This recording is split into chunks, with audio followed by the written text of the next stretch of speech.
Alrighty, what is going on, everybody? Welcome back to another video here. I told one of my viewers that I would do a Corny Complex breakdown, and I'm going to be doing it here. It's going to be a little throwback one. I don't even have Epic Pen open.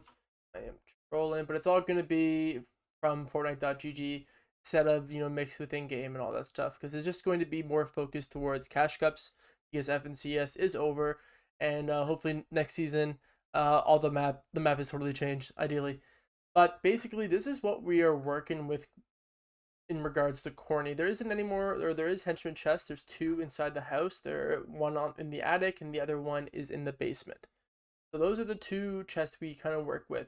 And a lot of people think Corny is ass, and I thought that for a while too. But I landed there, and actually we qualified to second round of FNCS from Corny.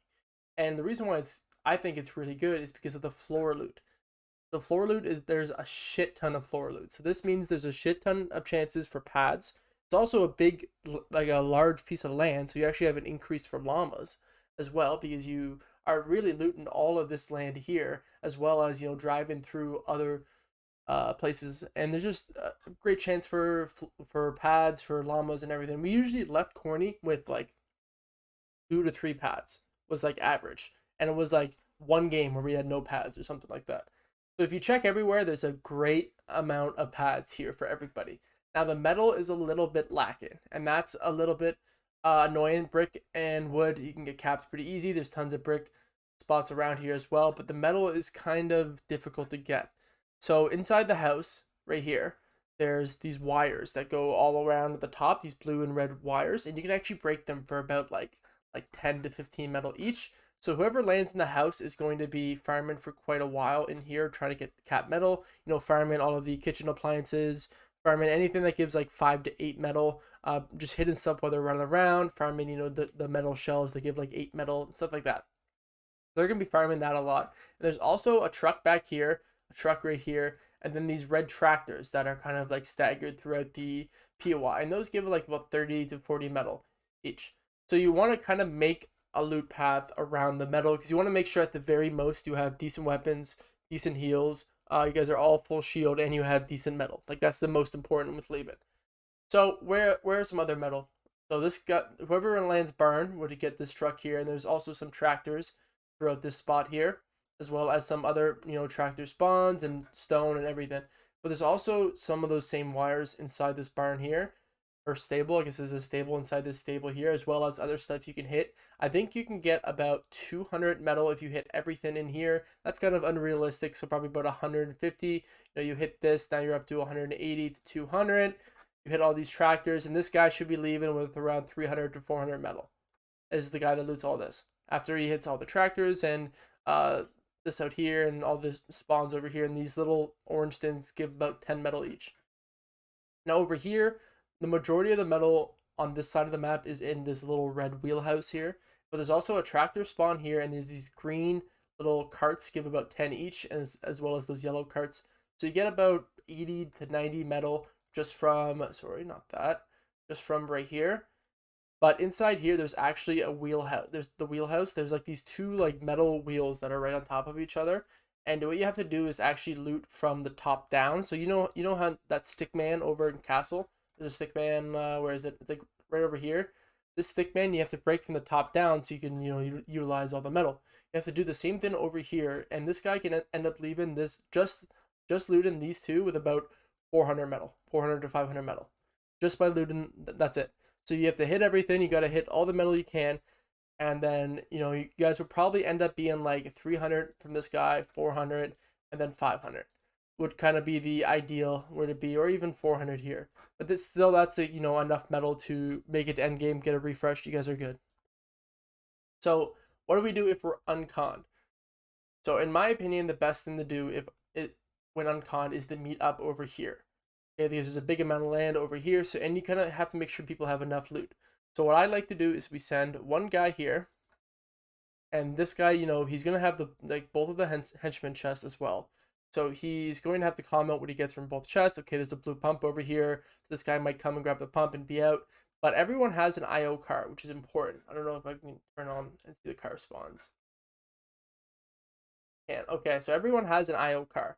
An IO car spawn inside here. There's one inside the garage here, and there's one right here. So everyone has their own IO card to, go around the map with and loot.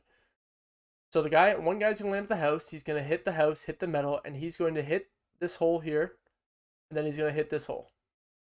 Oh, actually, no, sorry. He's gonna hit this house. He's gonna loot this. If there's anything back here, when he flies over, he's gonna look for a pad or any good weapons when he flies over wherever he's coming, if he can. Try his best to look back here or hit the metal. Grab the car, hit the metal, come back. But this is kind of optional to hit this field. He's just gonna go straight down, hit the vending machine, and then meet up over here. So it doesn't look like he gets to cover much space, and it's kind of true, but the house is so big and there's so much floor spawns and noms and stuff like that that this guy's going to be looting the house for the longest. And then one guy lands here, he hits this place, grabs the car, farms his metal over here, grabs the car, and kind of goes up like this. He can go back in here if there's time, but if not, he can just look for a pad and hit the zone. Then this guy, he can either decide to land back here if he sees something good, or he can even land back here if he sees something good. So the full route would look something like this. Farm the metal, then go in, and then you would loot all of this and kind of over here. So this guy's kind of in charge for getting majority of the pads because he does kind of work with the most of the land here. But that would kind of be the loot path. Is that what you would kind of want to develop? And another thing that's really important is that there is a weapon vending machine right here in this little hole. So you have a chance for blue pumps for all players, blue ARs, whatever you can get from there. So that's kind of what you would do if you're unconned. You can figure out a different path if you find something that's faster, but that's kind of the idea. You all meet up over here, and then you drive out towards zone. Wherever zone is, everyone has their own car. Whichever car is the most gas at the end of all the looting, they use that to rotate out. This guy can even, if he has time, he can fill. There's a gas can spawned right in here, so he can actually fill up his car to 100%, and then his car will almost always be the one that has the most fuel because he's going the shortest distance with it. Now, if you're conned, so if you're conned by one team, it's really iffy. I've VOD reviewed a lot of Colazo's games, and really they didn't really have a set plan. It was kind of all dependent on the drop. So it's what's really important is the floor loot spawns, which kind of looks kind of crazy. But what is the biggest thing is that we have a door here, there's a door here, and there's another door underneath here. The garage door, the front door, and then the henchman chest. And that's really, all the important points of the house. So one option is that you send 2 to the henchman chest up here. So one of them gets the chest and the other one protects. What happens is, if you send one person here and the other team recognizes that there's only one on the henchman chest, they can send all 3 to just dive bomb this guy. And then he's a 3v1 pickaxe fight and he loses. If you send 2, you can kind of scare them off because if one guy lands and you can hit him like 3 times each and he's dead. So that's kind of like the idea with sending 2 up there if you want to secure this top henchman chest. And then you can send the other to the balcony. There's a balcony right here that has a floor spawn. So he gets the floor spawn, breaks down this chest, and then enters into the house. And ideally, you just want to have him sitting somewhere at the back side of this house, and all he's doing is watching the archway underneath the bottom of the house to see where these people go. Because if they're running through and he has an AR, he can get like a few 30 tags on them when they run by or whatever. If they don't build, or if they do build, he can come, okay, they're all in the kitchen. And then the guy that doesn't have a gun is going to want to go get this chest over here and all the floor spawns along the way. And then ideally they all have some type of weapon.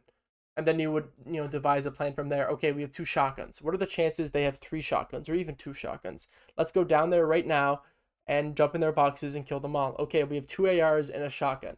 So let's go play a little bit farther back and, spray through the windows a bit, see what we can work with.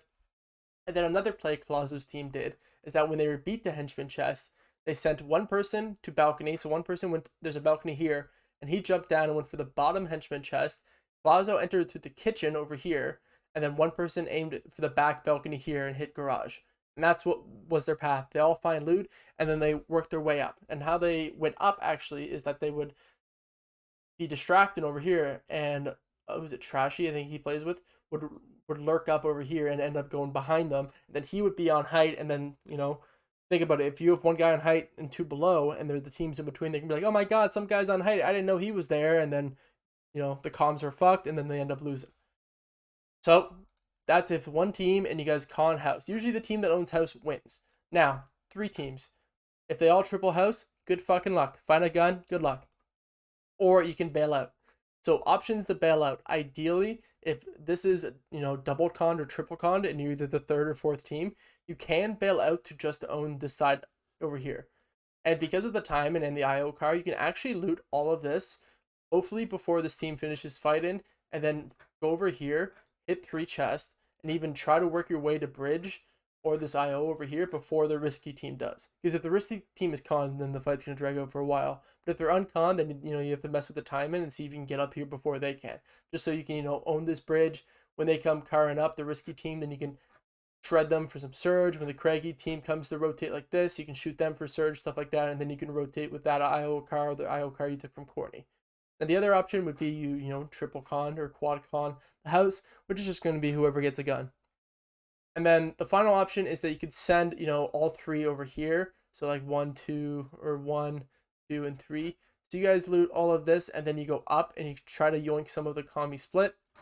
That one's a little bit more riskier than landing on the other side, because sometimes you get, a team doing, like 1, 2, 3, and then they loot all of this, go over here, and then they work up or go down or something like that. Or the commie split might be unconned, so they might send, 1, 2, and 3 over here. So they might go, oh, these guys are shambles. Guys, grab a gun, so let's go fly on them and kill them real quick, or do the cube trick and land on them. So it's a little bit more crazier if you want to go on this side than it is over here, because on this side there isn't really that many teams to worry about. I mean, we have what's it, the bad donkey split, or the bad donkey, something like that. Maybe if a team lands convergence, and then like risky as well. And that's really it that you have to worry about on this side. So that's if you're unconned. Pluses is that Zaid Hill is very, very close. I mean, it's easy surge. If Zaid Hill is ever in and it's in like a good position, what I like to do is that you send one person to sit at the very tippy top right here. Let's do a different color. Let's do yellow. And one person here. I send one person either build a base there, build a base here, and then one person goes, grabs the fireflies, because there's firefly spawns here, and they burn down these trees on this side. And what you can do, even there's a stone spawn here, is that you can build a fake base right here. And then what that does is that all these teams that are coming goes, oh fuck, Zaid Hill's taken, and they don't try to base up on this side of Zaid Hill. And that way, sometimes what happens is you get a team based up here, they need surge, there's no surge on this side of the map because that's where they came from, so you guys end up PGing on Zaid Hill. But if you build the fake base, or even send somebody in the fake base, then they can get surge on all these teams rotating by. That's usually what I do, is burn down all this. There's no trees up here because I want to be able to have angles on everything. If the risky car comes driving up, I'm going to send 2 to shoot that way. If the craggiest car coming up, you shoot at them. If teams are rotating like this around Corny, you shoot at them as well. If there's a team farming on the bridge, you get pot shots on them. And then wherever zone pulls, you leave right away. So a common thing is, zone, this is 8's in the middle, and then it pulls like over here. So you bust ass to like one of these positions here, base up on it, and then go for surge from there. Now, like, what else is nearby for good spots? Well, if you watched my scented video, we know that right here is a really good spot to sit, as well as, on the edge of the mountain here, if hot side is over here, like exactly like in that video. So we have good spots all around Corny because it is in the middle of the map, and you do have IO cars that you can pretty much get like really good position in, no matter really where you are. Like, these are like some of the best spots in the map for surge. I mean, I don't know if anyone would go on top of the convergence for surge, but like even going to Boney Main or getting these Pleasant Hills, you can do it pretty quickly. If you're unconned, you hit this, you grab the IO car, and then you're out, and you'll beat people. While teams like Dury wouldn't be able to do that, even if they had an IO car, just because of how they have to go much farther distance than the Corny team does. That's kind of how you would get your surge. The biggest downfall with Corny, in my opinion, is that it is pretty 50-50 based. I don't like the idea of, you win this drop if your drop's better. Like, that's it. I mean, I do understand there's some skill with that, but it's like, if my drop is perfect for this balcony right here, but there's no gun on it, and this guy gets a blue bump, then I'm dead. So I kind of don't like that in sense of like competitive like esports games. But I usually try to avoid drops that do stuff like this. It's also a pro and a con because it means the fights are usually over pretty quickly, but you're fighting with like 2 gray FAMASs and a lever. So there's kind of some ups and downs to each them. So I think I included everything. Surge, loot paths. Yeah, hopefully I included everything. If you guys like this video, please comment, give it a like, give it a sub. If this does well, then maybe I'll end up doing more POI analysis, because it kind of sucks that there isn't much going on. Maybe I'll try to devise a plan for convergence. That would be pretty good too, like an actual loot path or something. But yeah, cheers.